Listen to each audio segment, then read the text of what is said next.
Okay, good morning everyone. We would like to presenting about the Black Campaign. First of all, anybody knows about the Black Campaign? Farsha?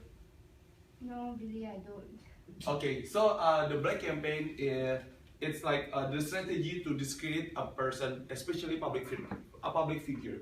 As you can see in this picture, we would like to discuss about the Indonesian president candidates. The left side, as you can see, it's called, his name is Jokowi, and now currently he's become our president. And as you can see, on the right side is the biggest rival of Jokowi, and actually this person is doing the black campaign to Jokowi. It's actually the black campaign itself has like caused like many events caused by black campaign, because the Prabowo itself is very evil person and very mean person. Later we can see from our video. This presentation will focus on the aspect of the black campaign itself, as well as the event that happened after the election. Okay. Okay, so the verbal and nonverbal communication will be presented by Ardi. Okay, for the first topic, verbal and nonverbal communication. The verbal communication is the communication by word of mouth, according to Ryan and Wally. And according to Amani, there are two ways to the language is communicated. There are two ways that language is affected by communication. There are first the skill to encode our thoughts and purpose clearly, and the second one is the skill to formulate those thoughts and process. And then the second one is non-verbal communication. The non-verbal communication is the subtle ways in which people convey their feelings, and then they convey them in less consensual and less easily recognizable forms. And then the next slide. For example, like ways of talking, the posture, appearance, and overall it's all about body language. Thanks. And the example of non-verbal communication, sometimes people do it in speech. You know, if you're doing speech, eye contact is the most important thing in speech, because the speaker can get the behavior about the audience. For example, if they want to ask a question, they will look in the listener's eyes and ask a question, and listener give a feedback about that. And then when the speaker want to make a less attention from audience, they tend to look away from the audience. This is not yet. Yeah. This is the example of congruence. Congruence means like a merge between verbal and non-verbal communication. So while they're speaking towards the listener, they're making a posture also. And then the next one. So which one do you prefer is the best one? The left one or the right one? The left one, right? Because it's more excited and more happier, while the right one is like tend to look at the paper and more nervous. Okay. And next one. So in this video, you will see that Jokowi and Prabowo will greet each other before show, like a debate show before the and then after that we will see at the stage of the show. So.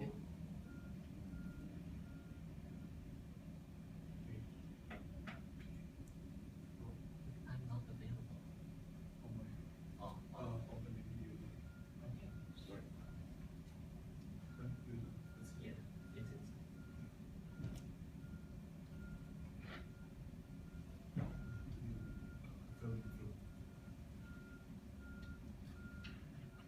Click the top one.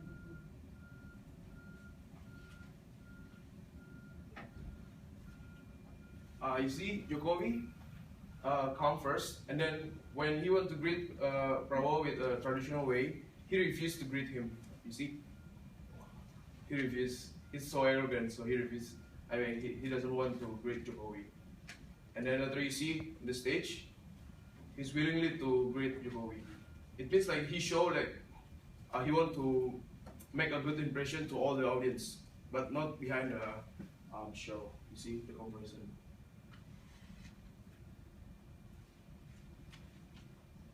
Okay, that's all for me. And now the second topic will be presented by Billy. Okay, everyone. Now, I would like to present about the oral communication. Before I start the presentation, anyone want this for the beginning?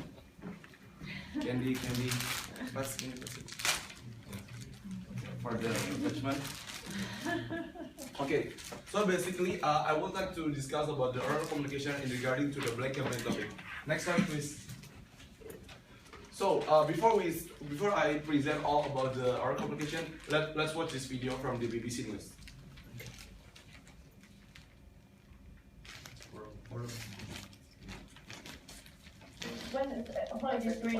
Apologies for interrupting. When the results are announced, they show that your rival, Joko Widodo, has won. Will you graciously accept that as the will of the Indonesian people? That is part of democracy. If he is certified winning fairly, of course I will concede. But I'm very confident all the real count coming in shows I'm leading. And as of yesterday, with 60% of the real count coming in, I am leading. So I'm very confident we are the ones who got the mandate.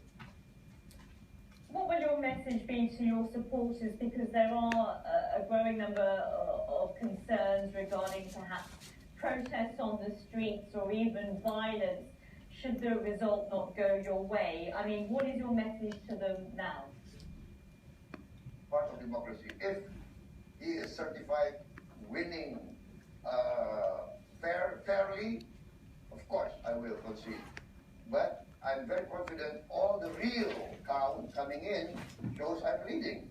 And as of yesterday, with 60% of the real count coming in, I am leading. So I'm very confident we are the ones who got the mandate.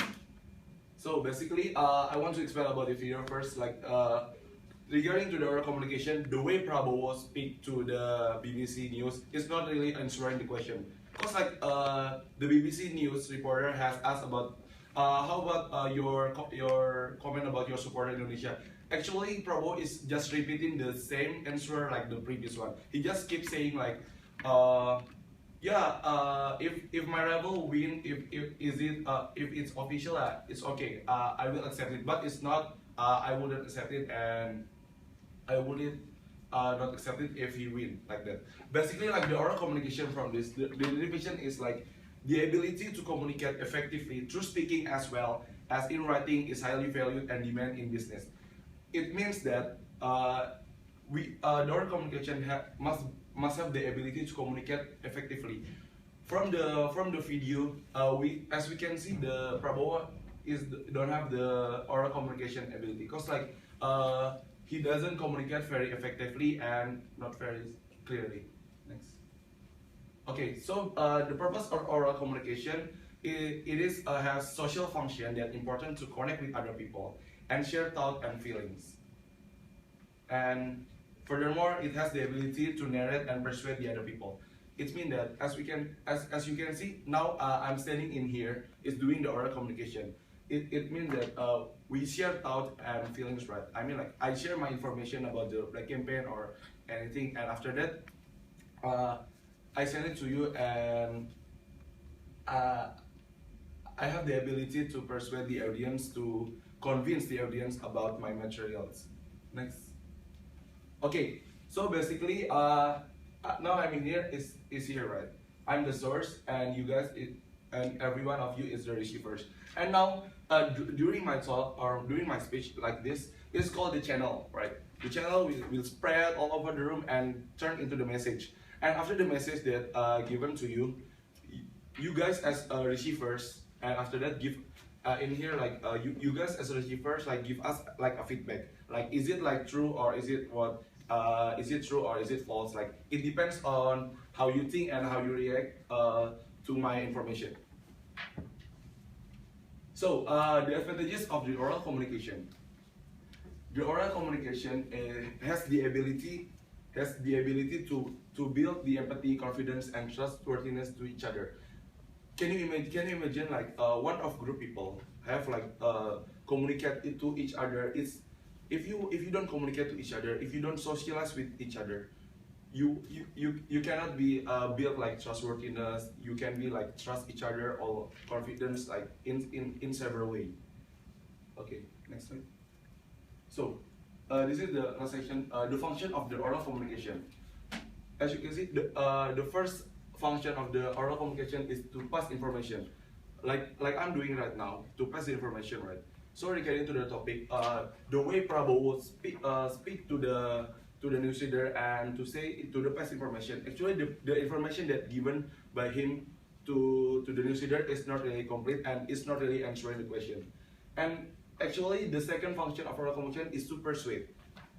Take for example, like the news talk for them is to persuade his supporter to support him in the election day and waiting to the real count is coming, right? But actually, like the way he talk is not really encourage his supporter to become to support him. And the last thing is to listen and understand. The function of oral communication is like to listen and understand. We listen we listen our people talk and we understand what the meaning, what the certain meaning of the people who talking itself. Yeah. Next slide will be presented by Rebecca. Thank you. Okay, thank you, Billy. Now I will present to you the third and final topic of today's presentation, and that is meeting communication. Now, to recap a bit, the condition in Indonesia right then, because of the Black campaign, was very tense. There was social, ethnic, and even religious tension because of all of this smear, provocation, and divisive campaigning. And so the current president of Indonesia at that time decided that he needed to intervene. How did he do that? Please, next slide and play the video. He decided to make those two presidential candidates have dinner together. Just like if you have a fight with your sibling, that's what your parents do. Our president thought that was a good idea. Now, this might not look like a meeting, but it is actually a meeting. Why? Because, can you go to the next slide, please? A meeting is basically where two or more people meet to communicate. Now, nowadays with the advent of better and better technology, there's a lot of ways where you can meet using software, like for example, Skype, which international students use a lot, or Google Hangout, which is not as well known. Next slide, please. Now, the meeting purpose, according to Rogelbeck, Scott and Rogelberg, is that the purpose of a meeting can help influence employees and also helps build the organizational culture and its community. Why this? Because within the meeting, it helps play out the way the organization will work. For example, what is the power distance? If the boss is talking, would the subordinates dare to contradict his thoughts or arguments? Or will they wait until the end of the meeting and say, actually, boss, what you were saying wasn't exactly correct? Or is it like very relaxed? When you want to say something, is it very formal or informal? Can you just butt in? Or do you have to say, excuse me, can I talk? And how much procedure is inside it? Next, please. Now, to meeting effectiveness. As you can see over here, meetings tend to have a bad reputation among lots of employees. Why? Because if meetings are ineffective, they are a huge waste of time. To give a quick example, once I was part of the student committee in high school, we decided that we needed feedback from the student body. We had a meeting and it took us more than 1 hour just to decide where to put the box, in the front room or in the lunchroom. That was an ineffective meeting. Now, there are many ways to make meetings more effective. The first of them is preparation. You have to know what